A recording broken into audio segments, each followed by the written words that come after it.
Couch Guy Sports Podcast, episode number 138. Nick Quaglia, no Jared Scally tonight. Some issues came up with Jared last minute. He was supposed to be on the show up until like maybe 5 minutes ago. Threw everything else off. So instead, we got Alan Nahigian. Al Nahigian. Doesn't have to be called Alan. There you go. But am I going to continue to call him Alan? Of course you are, because that's just who you are. You better fucking believe I'm going to continue to call you Alan. No. That's going to change. Like I said, on the last time I was on this brilliant podcast, that is going to change. I'm going to make you change it. I don't care what you say. It's going to change. Once I get a name into my head, that is absolutely going to be the only name that is going to be that I can call you. For the remainder of my time knowing you, that is the only name, because it's already stuck in my head. I already have a wildly difficult time remembering names. You think I'm going to be able to switch names? That's not going to happen. I mean, there's no way that's going to happen. It's 2 letters, pal. You're going from Alan, A-L-A-N, to Al, A-L. The amount of letters doesn't matter. Come on. The amount of letters doesn't matter. Whatever. I'm not going to change your mind right now. So let's just get to this. Quags, always a pleasure to come on with you. Yeah, thanks for coming on last minute. Good thing we got a couple of people on standby. It sucks. Me and Jared were talking all week. Me and Jared were ready to go. I love having you on, Al. I do. But me and Jared were ready to go with these topics this week. Sucks that it couldn't be on, but yeah, no, I don't blame you. And whatever you're going through, hope it all goes well for you, pal. I don't think he's dying. Well, I'm not dying, but from what we talked about off air, it seemed pretty serious. So whatever you're going through, Jared, I hope it ends up for the best for you. I think he was just panicking. I'm sure he'll be fine. All right, weekly dub. Weekly dub. I did it this week. Drew Brees broke Peyton Manning's career touchdown pass record with number 540. Tom Brady's only a couple behind him. He broke it on Monday Night Football against the Colts. Look, Drew Brees, I think he's one of the greats. He's one of the greatest of all time. He's not the greatest of all time. On Monday Night Football, Al, I don't know if you watched it live. I don't know if you saw the actual record-breaking touchdown live. They stopped the game. It was just like the last time he broke a big record. They stopped the entire game. It's basically a ceremony in the middle of the game. People went back to the touchdown where Tom Brady broke the single season touchdown record to Randy Moss. They didn't even stop the game. Tom Brady's running up with his hands up in the air saying 2 points, 2 points. They didn't even stop the game. This league, and I love Drew Brees, don't get me wrong, but this league licks this guy's nuts, licks this guy's scrotum, a clean scrotum if he uses Manscaped. Couch Guy, 20% off free shipping. But they go nuts over this guy, and they just treat him like he's a friggin' king. It's unreal. So not only that, first of all, nice little plug in there for the sponsor. Nice job by you. So yeah, Manscaped.com. Yeah, credit to you. And number 2, everyone's talking about with Drew Brees just how great he's having at age 40 of a season. Buddy, Tom Brady was the MVP at 40. And if you give Brady a wide receiver like Michael Thomas and that offensive line, he's probably putting up the same numbers right now at age 42 if you just flop the quarterbacks on both teams. That's the other thing, too. I'm glad you brought that point up. There are randomly now these people who are popping up on Twitter saying Drew Brees, the greatest of all time. Teddy Bridgewater said it last night into a camera, which, like, I get. Like, that's your teammate right now. He's basically, like, he's probably, like, somewhat of a father figure right now. I get it. But Tom Brady, people are acting like this is the first time a quarterback's done this at age 40. Tom Brady was the MVP at age 40. The MVP. People just want to see Brees win a Super Bowl. Or best case scenario, he wins the Super Bowl and it's a Brees versus Brady matchup. That's what people want to see. That would be, we have been robbed for years of either a Tom Brady versus Aaron Rodgers or a Tom Brady versus Drew Brees matchup in the Super Bowl. And we might even get robbed of it again this year, but we'll talk about that later. Josh Gordon is slapped with his 5th suspension of his career. This time it was for violating both the league's PED policy, which people are kind of just brushing over. I am super interested to see what that's about, but also the occurring theme, the substance abuse policy. We're going to talk about that more in the main part of the show, but Josh Gordon, man, I mean, just like NFL aside, you gotta hope that guy just gets better. Because I know. he seems like a genuinely good dude. And he was that way in New England. By the way, how'd that tweet go for you, pal? Oh my God. I don't know. I'm sorry. I had to bring it up. I had to. I don't know who this guy was. He writes for the Eagle Tribune. He's got like probably like what 3,000, 4,000 followers. He retweeted me the day before on Sunday right after the Josh Gordon dive and catch that he made that went viral all over Twitter. I tweeted out basically, I think it was something along the lines of Josh Gordon. The only excuse I'll take at this point is Josh Gordon better have killed somebody. That's the only excuse I'm going to take at this point for Bill cutting him. And then after this news came out, this guy retweets it. I don't know how he managed to find my tweet specifically. And then I've got all these middle-aged jamokes commenting on my Twitter, essentially the same thing. Oh, this didn't age well. This did. At Old Takes Exposed. Yeah, I fucking know, guys. Let's relax. You think I don't know? I liked, I think it was Lauren's tweet that I saw a little bit earlier before the show. That was pretty funny, too. Yeah, that was pretty good. But hey, you know what? Honestly, like you said, Josh Gordon, especially when he was with the Patriots, he was such a good dude, and especially in his post-game interviews, like he said all the right things, he did all the right things. The guy just has a problem, and it's a problem that a lot of other people have that we just don't hear about. Yeah, so we're going to talk about that more as we go. Madsen Bumgarner, got our baseball guy on here. The Mad Bum, best nickname in baseball, ends a 5-year deal worth $85 million with Al, what the Diamondbacks? Out of the trees. I don't know if it's necessarily out of the trees, because you think about this. At the deadline last year, Madsen Bumgarner said there were certain teams he didn't want to go to. A lot of those teams, Quags, they were contending teams. He doesn't care anymore. He's got his 3 rings. He wants the money. He's 30 years old, getting probably a big contract to still play in the NL West. So good for him for making $17 million a year at his age right now. And the Diamondbacks got a steal. I'm sorry, but they got a they did. 5 years, $85 million for Bumgarner. That's a hell of a steal. I would if the Red Sox knew they were trading David Price, I would have loved for them to go after Mad Bum for that kind of deal. 5 years, 85, that would have been incredible. But I just didn't expect the Diamondbacks to come out of nowhere with this. They're like, I didn't see any rumors about it. I saw nothing. All of a sudden, it was boom, Arizona Diamondbacks land Madsen Bumgarner. Yeah, that literally came out of left field. Not trying to be, a corny baseball pun, but it literally came out of nowhere. Former member of the Red Sox, Wade Miley, lands a 2-year deal with the Cincinnati Reds after putting together a couple of different solid seasons, including a 2018 line with a 2.57 ERA in 16 starts.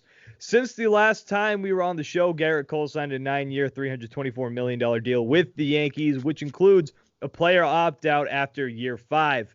With 2 weeks left in the season, we have 8 teams who have clinched a postseason berth in the NFL, and those teams are the Ravens, Patriots, Chiefs, Bills, Seahawks, Packers, Saints, and the 49ers. The 49ers, who, by the way, are now in the wild card spot with the Seahawks taking over that number 1 seed in the NFC. That's such a joke, especially with the Cowboys and the Eagles. It's a goddamn joke. It is, but at the same time, I don't hate it because I like the division thing. I like breaking it up like that. Baseball, I think baseball could survive if they did it a little bit more like the MLB. I mean, the NBA. I think that they would be a good league to do that with, just the top X amount of teams, top 6 teams, the last 2 are wild card. I think that would be fine for baseball, but like sports like the NFL, sports like the NHL, I think they benefit with the way that they are right now, playoff bracket wise. Steven Strasburg couldn't help but laugh during his press conference when a reporter said the word threesome, because threesome, everybody's immature as you get older. And then the Vikings running back Dalvin Cook went down with a shoulder injury on Sunday and was taken out for the remainder of the game.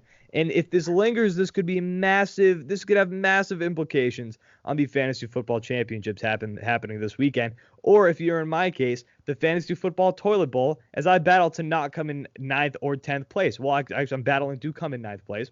I don't want to come in last place in my league because our punishment every year now, you've got and I'm the idiot who came up with this, so now I might be the first one. Every single year in my fantasy league, Al. Every single year.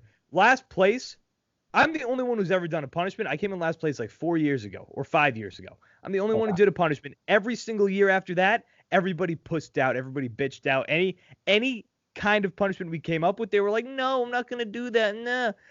Now, I came up with this before I knew I was gonna be in last place. We're gonna have the toilet bowl juice, the Sacco juice is what we're gonna call it. And everybody just gets to pick a half shot worth of any alcohol they want. All goes into a cup. Last place has to chug that as the opening ceremony for our draft next year. It's our big money league. So I'm battling not to do that next year. That just sounds like a trip to the toilet waiting to happen. If I did that, I'd be probably on my ass in the hospital somewhere. Holy it's a disadvantage because I have to do that before. If I come in last, I'm going to have to do that before we draft. So I'm doing that as the opening ceremony before next year's draft. So I could maybe you could clear up my mind before the actual draft. Maybe. And then maybe you finish, in first and just win all the money next year. Problem solved. For a big money league, too, it sucks. And especially this year, I had I've talked about this a million times on the show. I had a stacked team. It is not fair that I'm in last place. I got so screwed this year. Patrick Mahomes, Dalvin Cook, Adam Thielen, Mark Ingram, Mark Andrews, Chicago's defense, Justin Tucker. Who was my other running back to start the year? Who was it? David Johnson, who started off hot. It made no sense. Dude, so I'm fighting for last. I'm right there with you because in my league I started off 4-0, and I just played to not come in last. Started off 4-0 with pretty much the same team that you had. A little different, but a lot of the same players. Mahomes, Mark Ingram, Chicago defense. It was stupid. Well, the difference through the first 8 weeks, it took me till week 6 to get my first win. Through the first 8 weeks of the season, I was the second highest scorer in our league. Yikes. You know how you know what that means? I kept losing to the top scorer every single fucking week. And I was putting up a ton of points every single week, and I couldn't win. So now I'm in the toilet bowl. So hey, whatever. That's it for the weekly dump. Weekly dump. Now, guys, before we go on, part of this show, the Weekly Dump, the Couch Guy Sports Podcast, presented by the new app, Seated. Seated is a fast-growing mobile app that allows restaurant goers to earn rewards and gift cards simply for making reservations through the app. Seated is currently available in the following cities: New York City, Boston, Chicago, Philly, Atlanta, and is soon coming to San Francisco. Incredible city. I love San Francisco. Favorite place I've ever been. Well, top 2. I love Dublin, too. Los Angeles, Washington, D.C., Houston, Miami, Austin, Denver, Providence, Rhode Island, if you're from around here, and Seattle, Washington, which means more and more opportunities for reservations, which also in turn means more and more opportunities for you to get gifts, to get bonuses just for using the app. I'm actually using it this weekend. I'm going to Boston, going to the Seaport. I'm actually going to see Trevor Wallace, the comedian, in Boston. We're going to the Seaport for dinner first, and we're going to use the Seated app with the link found in the description of this video and of this podcast on iTunes, SoundCloud, Stitcher, Spotify, everything. Click this app, download the app, make the reservation. You guys you're not only helping out yourself when you do that, you're helping out us too. Click the link in the description below, sign up, and book your table in some of the hottest restaurants in Boston, helping not only us, but again, you by getting rewarded just for reserving a table. Again, the Seated app, guys, it's a phenomenal app. Give it a shot. Link in the description below. And if you're listening, it's just in the description of the podcast. So, guys, Sunday is my 1-year anniversary with my girlfriend. I think I'm going to use Seated when we go for our anniversary dinner. You just gave me an idea, Quags. Hell yes. Going to Boston, use the link. It's huge. You get rewards. It's so easy. You just get rewards. It's like I said, I'm using it this weekend. It's going to be perfect. Maybe I'm going to go to an Italian restaurant. Mwah. Oh, let's not. Maybe we run into each other. That would be a sight to see. I'm going with a wacky ass crew, let me tell you. Yeah. All right. Spygate 2. Spygate 2 video release. So we talked about Spygate last week, Spygate 2, and at the time, Al, you weren't on the show obviously, but we talked about it actually on your show. Was that last week? It was last week, yeah. Spygate 2 at the time, after the first couple of days, it really appeared to be nothing. We had the report from Ian Rappaport basically saying that the punishment, there is expected to be a punishment, but it was not going to be that bad. some people, and that to me indicated that they already looked at the video. The NFL already looked at the video, and they determined that it's not that bad of a video, which I think I still hold that opinion. But I think the most damning and the most complicated thing about this entire situation isn't really the content of the video of what they got of the Bengals sideline. I think the most damning and weird part that has to be discussed is the way that the Patriots independent contractor, quote, okay, here's the YouTube video, quote, independent contractor. Al, it's weird that this independent contractor's been working with the Patriots in Kraft Sports Production. Actually has Kraft Sports Production under his LinkedIn bio, but has been working with the Patriots in this capacity for 18 years. Yeah. When we first talked about this, it sounded like this guy was just, okay, independent contractor coming, you're going to film the series for us this year. This guy was here for 18 years. 18 years. Yeah, kind of fishy. Not going to lie. What was the guy's name again? David Mondillo or something? I'll be honest with you, I haven't even looked up his name because I don't even think it really matters. Okay, fair. Very fair. Now, here's the video that broke from Fox Sports' Jay Glazer. Let's see if this plays immediately. If this plays immediately, then that's going to be a miracle because technical stuff never works on this show. Yeah, wouldn't be the first time. I've heard some good audio recordings in the past. But this whole thing is just so ridiculous. It's just beyond stupid how big this came out to be.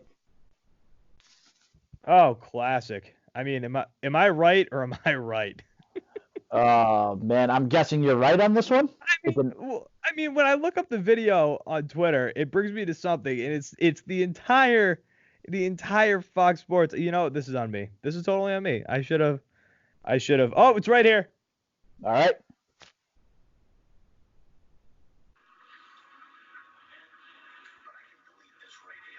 Can you hear that? It's really soft. Put it right close to the mic. Once again, deleted by the Eagles, 22 yards away, 29 yards on the punt. I can't return 29 yards.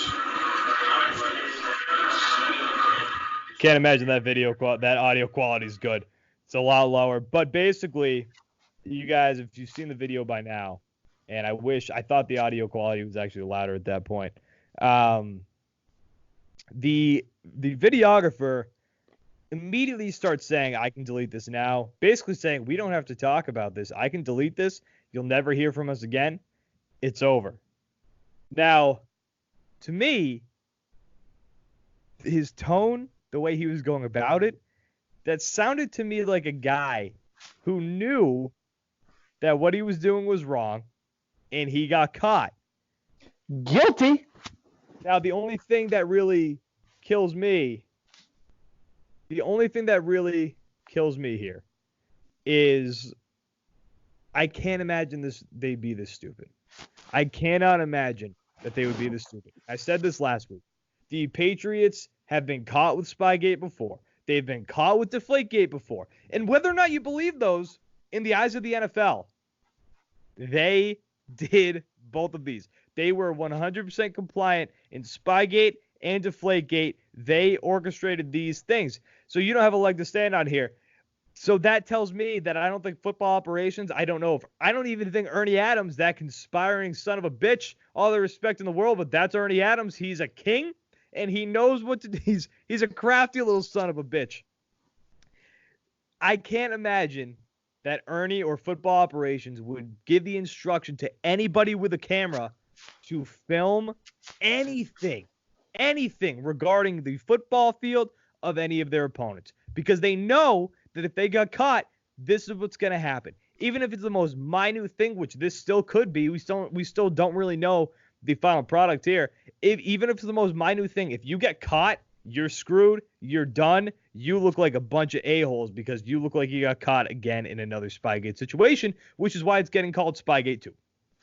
Yeah, and the thing is, too, the funny part about this video is that, I don't know if you really noticed this, but the Bengals security guy, he was such a stickler when he was talking to the Patriots. Did you hear what he said to him? He acted like he was the FBI. The damage is done, pal. You know, you can't take back what you said. the damage is already done. Give me a break. And I wrote the article on Couch Guy about this, and I was just like, okay, the guy saying he'll delete it right now on the spot, I get it. It looks like you have a guilty conscience, and I understand that. But if the guy's willing to delete it, just say, okay, delete it right now. Show the proof that you deleted it. It's over. That's it. It's over. Wipe your hands clean. It's done. See, I don't think the Bengals could do that, because I think if you do catch, it's the Patriots. I think if you do catch the Patriots videotaping it, you have to report it to the NFL, because then at that point it becomes a league-wide matter, because this team's done this before. So you're at the point now where the rest of the NFL, they're going to want to know about this, especially if the Bengals do report this. One thing that could absolutely kill the Patriots is if something like you actually just illustrated, if that actually has happened in the past. Let's say they went to a different stadium this year. They got caught recording, or they just got caught recording at a different stadium the week before they were going to go there. And they pulled this, we'll just destroy the tapes, okay? And then whoever the team is that they were recording, they're compliant and they say, yeah, sure, just delete them. We'll wipe our hands of this. It doesn't matter. Then if they see this, if they see what the Bengals were reporting, the worst thing that could happen to the Patriots is this team coming forward, if this hypothetical team coming forward and being like, this happened at our stadium too. This happened when we were playing here. The Patriots said they were filming a Do Your Job series of an advanced scout. We let them just delete the footage. We thought it was the end of it. They did this to us too, which would make things seem very, very, very fishy. The damning thing in this entire situation was just the way that they were acting. The way that they were acting seemed so fishy. But it doesn't mean I'm against the Patriots here.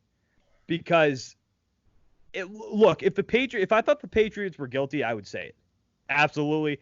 I don't care. But there's nothing here to really be guilty of. That's the whole thing. Even the film is stupid. It's ridiculous. You look at, like, I think it's like a couple coaches and a couple players. You're not even on the actual field, like, recording an actual play. That's the whole thing here. It's literally just a couple coaches and a couple of players talking. That's all this is. Yeah, so I'm looking at the video right now. It's just it's a lot of the sideline, but this guy, the videographer, claimed that they were taking this B-roll shot to act like it was or in his statement, actually, he acted like it was, he said that it was supposed to be like a binocular view from the scout from the press box, which, looking at this video, I could kind of see that, but he just acted so sketchy and so weird about the entire situation, and then releasing a statement like that too. And once you realize that this guy has been with the Patriots for 18 years, it's either, there's one of two things. He either really did just do this on his own. He thought that this would be or he was instructed by his producer to do this. He thought this was what he was supposed to do, regardless of the rules, or he's just a friggin' moron.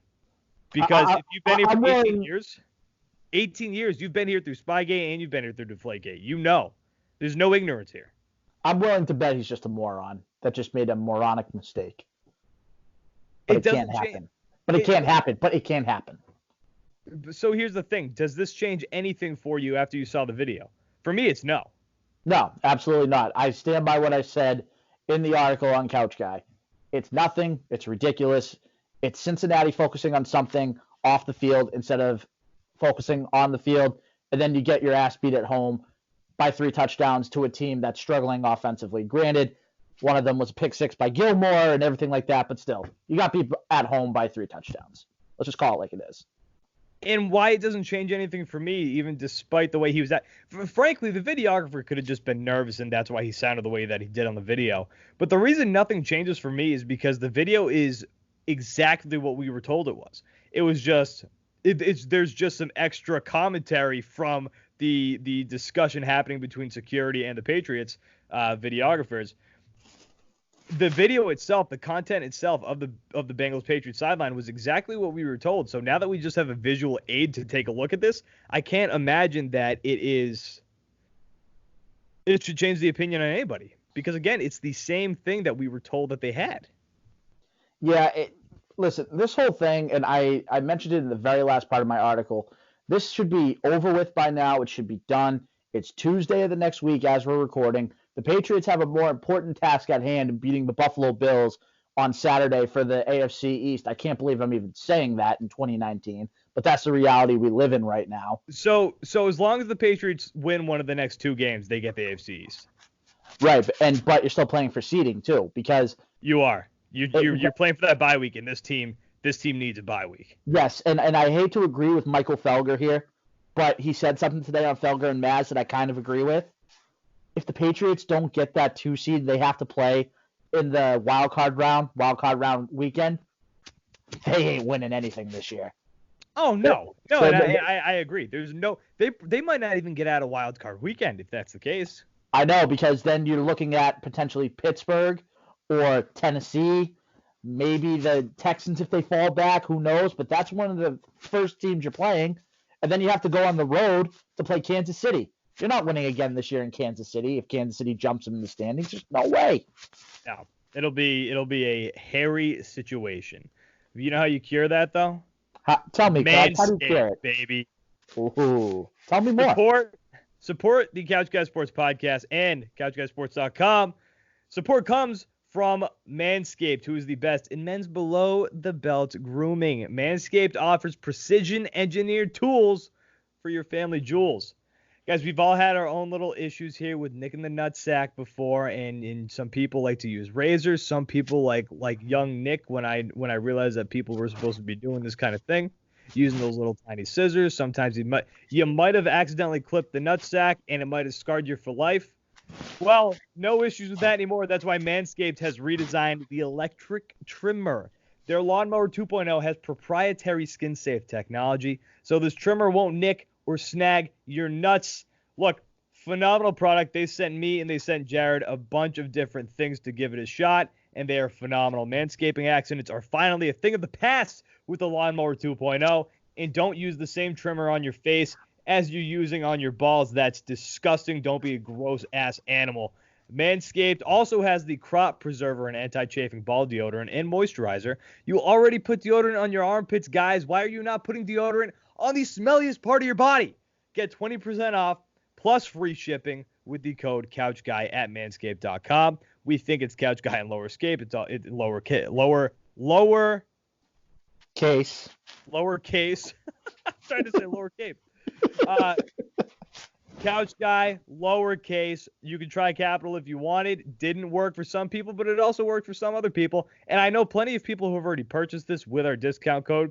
Discount code worked. Free shipping, 20% off, and they've loved the products so far. They are really top-of-the-line products, guys. At manscaped.com. Always use the right tools for the job. Your balls, they're going to thank you. They're going to talk to you. They're going to say, hey, Al, thanks. Thanks for the trim job, pal. Get 20% off. Pal. Get 20% off and free shipping with the code CouchGuy at manscaped.com. That's 20% off with free shipping at manscaped.com. And use code, again, CouchGuy. 20% off, free shipping, Manscaped. Gotta love that Manscaped. Josh Gordon, suspended again. We touched on this very briefly in the weekly dump, so I don't know how we can really talk about this at length anymore, because there's only so much you can say about Josh Gordon being suspended. We've had this discussion every single year at this point. And, so Josh Gordon suspended again. Here's the tweet from Adam Schefter. I'll just start it off with this. The NFL has suspended Josh Gordon indefinitely for violating the league's policies on performance substances and substances of abuse. So obviously we know at this point that he has dealt with his own demons. He's been addicted to drugs. Specifically, he's been linked to marijuana, which, you have your opinions on that. I have my opinions on that. But the fact of the matter is, at this point, Josh Gordon has a problem. We know that he's addicted. He cannot be using any drugs, regardless of how you feel about things like marijuana.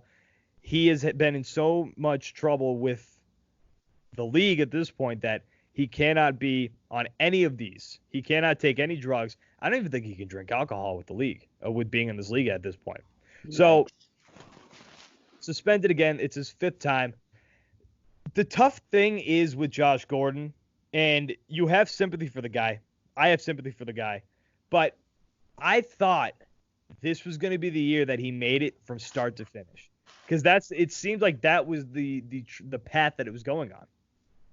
Yeah, I mean, you have to think that last year when the Patriots got him, he was pretty good throughout the season, and then this season he started off well. He was saying he was getting healthy. He was producing on the field. He started off well health-wise. He never looked great on the field. He looked like a much slower version of himself. But he was still productive in the sense that he could still create a little separation. Obviously, he wasn't the receiver that he was in Cleveland for all those years, but he still was an upgrade from anybody that they have now, minus Julian Edelman. But like you said, you have to have sympathy for the guy. He, like I said in the weekly dump, he did the right things here. He said all the right things. And you know what? He needs to get his life straightened out and kick this habit. I know it's easier said than done, but he needs to have support from his loved ones and try to get this thing figured out, because it already ruined his football career. Don't let it ruin his whole life. He still has a full life ahead of him. Well, that's the thing, and again, like we obviously have sympathy for the guy, but just we have to look at it now from an NFL standpoint. And at this point, this is shot number 5 he was given. He was suspended 5 times now.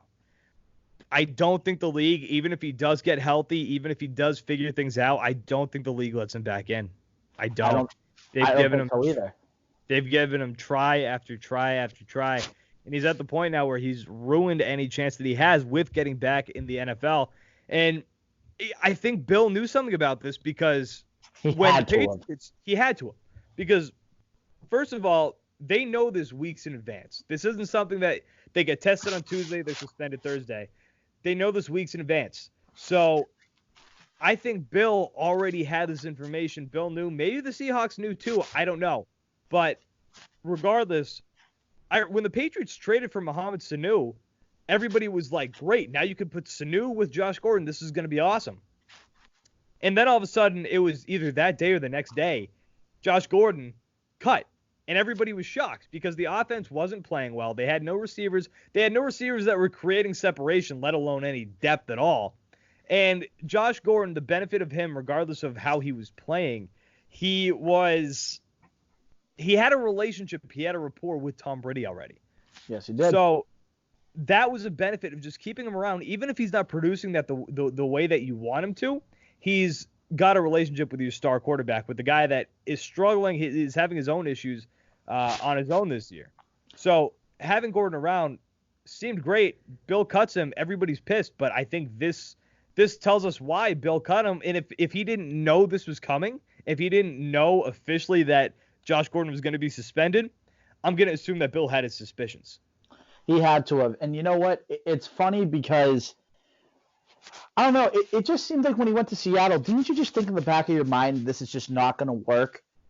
Like you had to have thought that he was going to slip up, because he's not necessarily under the microscope like he was in New England. And even with the stuff like on the field, because on the field, I agree with you, he wasn't as fast. Obviously, he's a big guy. He can break tackles and, extend plays a little bit after contact. But the thing with Gordon is that I just had a feeling when he went to Seattle, it just wasn't going to be the same. I had a feeling he was going to be out. And you know what? Here's the craziest part of all. Josh Gordon and Antonio Brown for his obvious reasons, but Josh Gordon and Antonio Brown probably not going to play in the NFL for a while. That's amazing to think. So AB, I think he's actually going to be back on a team next year. Apparently, there are like 20 teams who are interested in him right now. I don't know if I buy that. I don't believe that. There's no shot. Why you're going to tell me that 2/3 of the league are interested in a guy that just the other day put up an Instagram live video of the cops being at his house because apparently his baby mama was intruding at his house? Why would you put that on Facebook Live? Did you see what he put today? The No White Women 2020? Well, yeah, but he's not only that, but in one of his Instagram stories, he put a picture of the notice that his lawyer sent out to the baby mama, basically saying you have to vacate the premises and clear out all your stuff. I think it was by like December. What's today? December 17th. You got to clear it by like December 20 something, like 27th or something, or else it's going to become his. He's just a loose cannon, and I hate to say it, but he's got a few screws loose up there. Yeah. I see him coming back next year. I don't see Josh Gordon coming back. Gordon's been giving opportunity after opportunity, and like you've got to pray that he gets better. You have to pray that he ends up getting the help that he needs. But I mean, you can only give a guy so many opportunities, and I understand that he's got a problem. He's addicted, and I know it's a mental thing. I know it's a disease, and I know that he's going through something that I don't have any addiction problems. I couldn't imagine going through something that you just cannot break like this. But there's consequences in a professional league, and I think the NFL at some point just has to look at this guy and be like, listen, we tried. We've given you more opportunities than we probably should have. After his 4th try last year, they probably should have just said, hey, we're not going to do this anymore. We've given you try after try, and they gave him that opportunity, and he's suspended again. What else can the league do? They cannot do anything with him anymore. Yeah, he's gone, and you hate to see him go because he was such a unique talent, especially in his Cleveland days. But he had the opportunity to be one of the best receivers the NFL's seen ever. Yep. He was an athlete. He was an athletic specimen. Yep, he just couldn't stay off the weed. Just couldn't do it. Mookie Betts, Dodgers rumors. So this one got interesting today. So winter meetings, things appeared to unfold in the way that the Red Sox were no longer really interested in dealing away Mookie Betts. And Bob Nightingale has had his own... Bob Nightingale. Bob Nightingale has had his own issues with reporting before, tweeting things. Yes, he has. Tweeting things that just don't happen, don't make sense. And this might be one of them. Mookie Betts. So Bob Nightingale comes out with a piece saying that the Dodgers and the Red Sox have had discussions, I think the word he used was early exploratory discussions about a Mookie Betts trade. Let me see. Actually, I have the article right here. It's just got to load here. It's a pretty short piece. He says the Los Angeles Dodgers have engaged in exploratory trade talks with the Boston Red Sox about former MVP Mookie Betts, according to 2 officials with direct knowledge of the discussions. Now, the first thing that gets a little sketchy, the officials spoke to USA Today Sports on the condition of anonymity, is that how you pronounce it?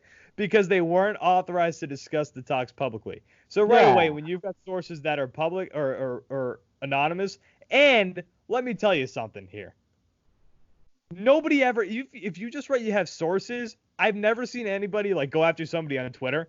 It'd be like, who are your sources, huh? Why don't you tell me? It's weird that he brought that up like that. I'm not saying the guy's a liar, but I'm just saying that's a little unnecessary to say that these guys don't want to be named because they are never named. That's why they're sources. So he claims that the Red Sox have had discussions now with the Dodgers. He makes it seem like recently. Another paragraph, the Dodgers' top priority remains Cleveland Indians shortstop Francisco Lindor, but if the 2 sides can't agree on a package for the All-Star, the Dodgers could turn its attention to Boston. So then that makes it sound more hypothetical. It goes in to say why the Red Sox would deal him away for the hefty payroll. Becomes a free agent next year. And then Los Angeles has included shortstop Corey Seager in trade talks with Boston and Cleveland, but are much more reluctant to part with prize prospect Gavin Lux, their shortstop of the future. So Alex Spear then comes out with a tweet, and Alex Spear is one of the best. Yep. Alex Spear, the Boston Globe. And right away, I mean, one of my first takeaways from this Bob Nightingale story is the Red Sox have made this already seem like they don't plan on trading Mookie Betts. It seems like they've changed their tune on that. So Alex Spear goes, report by Bob Nightingale regarding Red Sox / Los Angeles Dodgers talks about Betts. Multiple sources say the 2 teams had virtually no engagement on Betts during winter meetings. It's possible that's changed, but Sox clearly seemed inclined to deal from elsewhere on the roster. So he basically reaffirms that the Red Sox do not plan on dealing away Mookie Betts. And then we've got MLB Network 2 absolutely I'm going to use the word pantsing Bob Nightingale because I don't know who this woman is. I was just about to bring that up. So it was actually Hubs that wrote it on Barstool today. So the woman's name is Ellen Adair, Adair, and she literally just says, I have the video right here. Oh, you got the video? Then play it. All right, I'm just gonna play the video from MLB Network where they just pants Bob Nightingale. That's from Bob Nightingale putting this out. Now, again, we don't get too excited, but he says that the Red Sox and the Dodgers are having exploratory talks regarding Mookie Betts. That's a big ticket item. What do you think of that? I believe that they might be having exploratory talks. But Bob Nightingale also said that the Phillies were in on Rendon. So I'm just going to take it with a grain of salt. Wow, okay. Ooh, that's harsh, yes. Harsh, but true, yes. So she just absolutely goes after Bob Nightingale, which is true. I mean, she should, because Bob Nightingale, not at this point, especially this offseason, not the most reliable source. And it just doesn't seem like the Red Sox have had any interest anymore with dealing away Mookie Betts. Yeah, I just don't get like what the deal is now. By the way, we've just completely lost Al's video feed, so people on YouTube, this is what we're living with right now. Yeah, and honestly, my face isn't much to look at, so you're welcome. So Mookie Betts, obviously, it's a tough situation, and we've known this since the first day that all the reports have come out. But I don't know, just in that trade package, it's like, if that trade package were to actually happen, not the worst thing in the world. Really not that bad. You fill your second base void with Corey Seager, who I like. I'm with you. Yeah, I like the Corey Seager idea. Yes, you get Corey Seager, and you get two big prospects to build your farm system back up. So why not just see what happens? I mean, I still don't think the trade's going to happen. I think it's just there were some talks. They were kicking the tires. I mean, especially with Nightingale, he screwed up so many things. Like, he said that Kyler Murray was going to, probably report to spring training 3 minutes later. That didn't happen. Reported Javi Baez was going to the Braves, and Edwin Encarnacion to the Rays in a 3-team trade. It's just, the point I'm trying to make is, don't believe anything. The worst sources in the history of sources.